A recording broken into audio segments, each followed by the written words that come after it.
ఇప్పుడు మీ రైటర్ కింద మీరు చేసిన సినిమాలు అన్నీ చాలా వరకు హిట్లు, 90% హిట్స్. అవును. అయితే ఒక్క సినిమా ఎప్పుడన్నా పోసాని కానీ కలిస్తే అడగాలనుకున్న ఒక్క సినిమా పల్నాటి బ్రహ్మనాయుడు.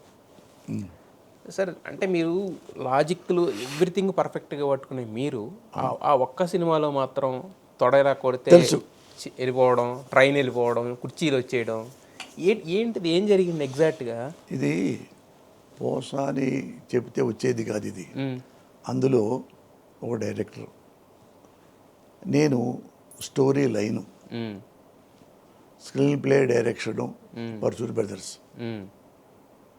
డైరెక్షన్ బి గోపాల్ గారు కాదు, స్క్రీన్ ప్లేను డైలాగ్స్, స్క్రిప్ట్ రాసింది పరశురి బ్రదర్స్ గారు. పరశురి బ్రదర్స్. ఓకే. నేను స్టోరీ లైన్ పెట్టా. ఆ తర్వాత ఎందుకు ఏంటి అవన్నీ ఇప్పుడు చెప్పదలుచుకోవాలి.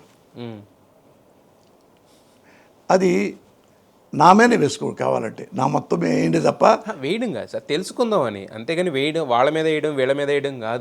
ఇప్పుడు ఏదైనా సినిమా హిట్ అయిందంటే 24 క్రాఫ్ట్స్ దాంట్లో పనిచేసిన వాళ్ళందరికీ ఎలా అయితే క్రెడిట్ వస్తుందో, పోయిన తర్వాత కూడా రకరకాలు జరిగి ఉండొచ్చు దాంట్లో. వద్దు, వాళ్ళకి ఎవరు చెప్పొద్దు, నా ఒకరికి పని. నాకు ఆ సినిమా చెత్త కథ, నేనే చెత్త కథ రాశా. చెత్త కథ రాస్తే గోపాలరెడ్డి ఒప్పుకుంటాడు, బాలకృష్ణ గారు ఎట్లా ఒప్పుకుంటారు, ఎట్ట పట్టుకుంటారు. బాలకృష్ణ ఎమోషనల్గా ఫీల్ అయ్యి ఆ లైన్ చూసి ఓకే అన్నారు. గోపాల్ గారు అస్సలు ఒప్పుకోడు. హీరో ఓకే అన్నా కానీ తను నచ్చపోతే అది నాకు నచ్చలేదు బాబు అంటాడు గోపాల్ గారు. చాలా సెన్సిటివ్.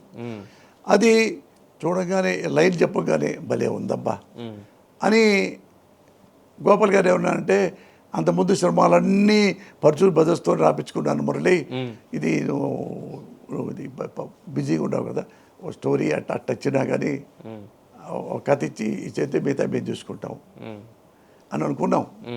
అది ఇప్పుడు అది హిట్ అయింది అనుకో, బాగా హిట్ అయిపోయింది అనుకో, అనుకుంటాను అది నా కథ అందుకే ఆడింది అని చెప్పుకుంటారు. ఇప్పుడు ఆడలేదనుకో, ఇది నా కథ కాదు, ఇది చాలా మార్పులు జరిగినాయి అనాల్సి వస్తుంది. ఎందుకు ఏ గోల్ లేకుండా, ఎందుకంటే నాకు పరశురి బ్రదర్స్ గౌరవం. సార్ ఇప్పుడు సినిమా మామూలుగా ఫ్లాప్ అవడం వేరు, అవును, బట్ ఫ్లాప్ అవుతూ ట్రోల్ అవడం అనేదే వేరు కదా. అప్పుడు అసలు అంటే ట్రైన్లు వెనక్కి వెళ్ళిపోవడం, ఇవన్నీ అసలు మీరు చెప్పుకున్న బేసిక్ కథలు ఏం లేవు, అన్నీ ఉంటాయి. అది అందుకనే కదా దీన్ని మొత్తాన్ని నలిపి మొత్తం నా మొఖాన్ని కొట్టేయండి అయిపోయా, వేగవాలేదు. నేను మళ్ళా చెప్తే మురళి ఎప్పుడు అంతే అంటారు. బట్ మీరు ఏది దాచుకోరు కదా సార్, గుండెల్లో ఏదన్నా బయట పెట్టేసి వెళ్తారు, ఇది మాత్రం దాచుకోవాల్సి వస్తుంది. కొన్ని దాచుకోవాల్సి వస్తుంది అంటే కొన్ని గౌరవాలుగా ఉంచాలి. నా మీదే ఉంది.